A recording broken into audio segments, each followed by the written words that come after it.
Matanong, Ma'am, maaari po ba nating gamitin ang ating mga daliri sa pagmumultiply gamit ang number 9? Yes, so paano po ito?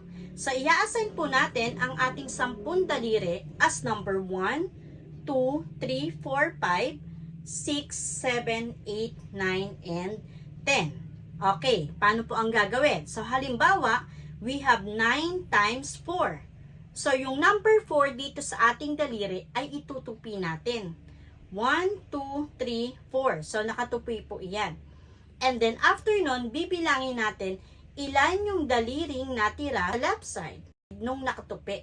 So, at ito po iyon. So, meron tayong 3.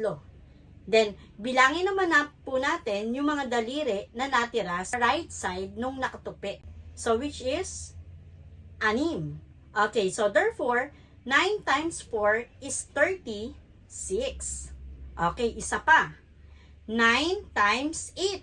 So, we have 1, 2, 3, 4, 5, 6, 7, 8. So, itutupi po natin yung pang 8. Then, ilan po ulit yung daliring natira sa left side nung nakatupi? So, meron po tayong 7. At ilan naman po yung daliri na natira sa right side? So, we have 2. Therefore, 9 times 8 is 72. Okay, another.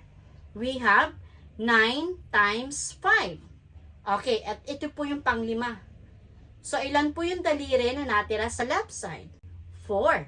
At ilan naman po yung daliri na natira sa right side? 5. So, therefore, 9 times 5 is 45. Okay, sana po ay may naintindihan kayo. Salamat sa panonood.